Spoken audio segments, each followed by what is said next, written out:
Another horrendous performance from Manchester United, one that we've seen time and time again in recent weeks. Sees Manchester United lose disgustingly 3-0 away to a mid-table Spanish side in Sevilla. Credit to Sevilla, they've absolutely battered Manchester United, to be honest, and Manchester United deserved nothing from this game. But this Manchester United team, what a fucking disgrace. We've seen it against Liverpool in recent weeks, we've seen it against Newcastle in recent weeks, and now again today, just atrocious.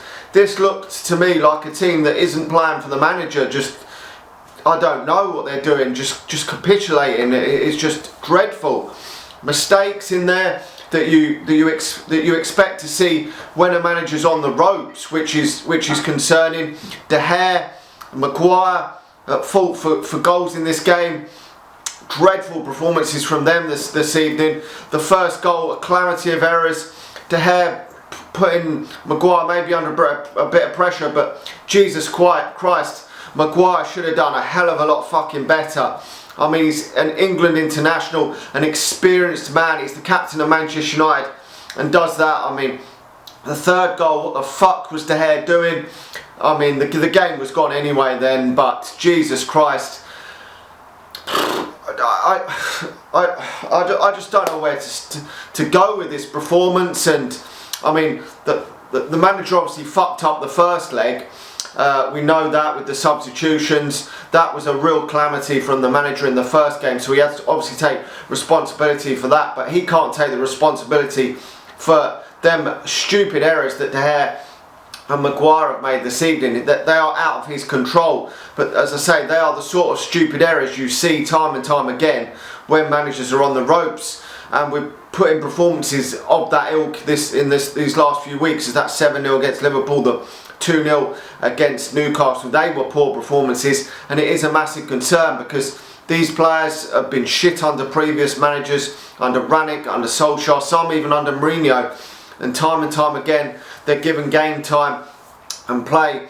At half time, Manchester United were 2 goals down in this game, and seemingly out. But luckily, one of the goals was ruled off, marginally offside, which was so fucking tight, which gave Manchester United the lifeline.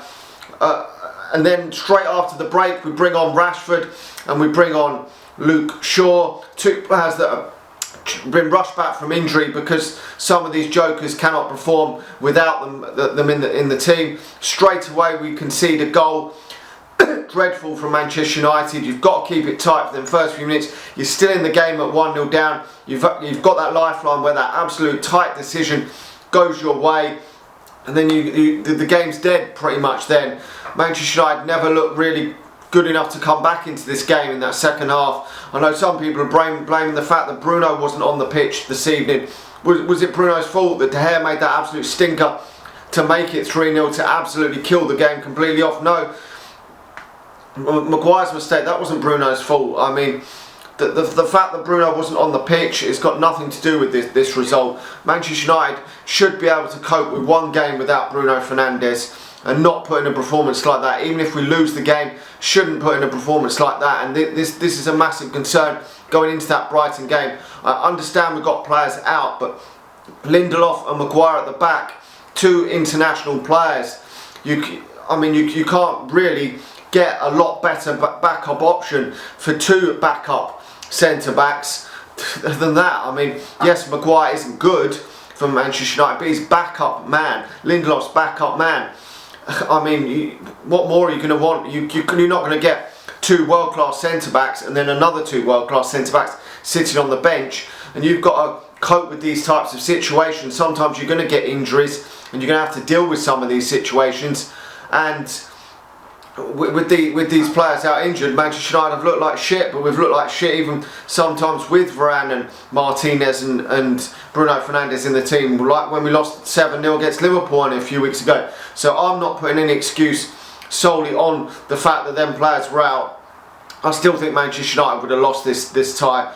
We threw it away in that first leg, letting in them 2 late goals. That completely changed the context of this second leg for me. although Manchester United may well have still gone out, even if we'd won 2-0 in that first leg, we never will know, because this game was completely different, with the fact that Manchester United were 2-2 rather than 2-0 up, and they might not have had the confidence that they had going into this second leg had it been 2-0. We'll never know, but still, the fact that Manchester United played like that this evening, I don't know where Manchester United go against Brighton. To be honest, I just cannot actually now wait for the season to end. We're most likely, I expect us to get in that top 4. That I don't think is a problem now. The likes of Spurs and Newcastle dropping points.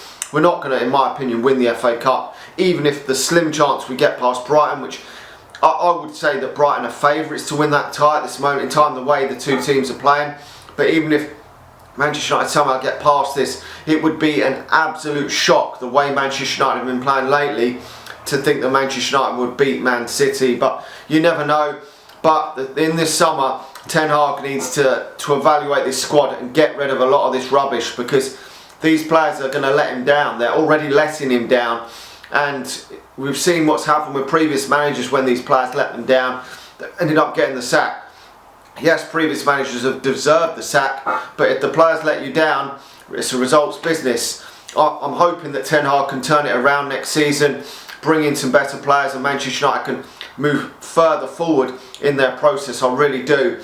But some of these players have got to move on, and others have got to really step up to the plate for Manchester United to get to that next level, because we've seen too many of these performances this season, certainly away from home. Many of these performances away from home, and it is very concerning for Manchester United. It really is. Anyway, let me know your thoughts in the comment section below. Don't really know too much else to say on this situation. It is horrendous evening for Manchester United, and I don't think I'm being reactionary on this. This is a mid-table Spanish team. No disrespect to Sevilla, this is a mid-table Spanish team, and Manchester United got hammered. I can accept losing this tie, sort of 2-1, something like that. But for Manchester United, this could have been 4 or 5. That offside decision could quite easily have gone Sevilla's way. It was so tight, and if that goal had been given, I couldn't have argued with that, because it was so tight. So yeah, it is what it is. We're out of this Europa League. The run ends. Let's just get to the end of the season, and hopefully new ownership, and hopefully something to look forward to for Manchester United, because under this current wankers, Manchester United are going fucking nowhere. We're really not. Anyway, let me know your thoughts in that comment section below. Smash the like button. Subscribe to the channel if you're new, and if you're watching on Facebook, make sure you do share the video. It really helps us out, and I'll talk to you all again soon. See ya.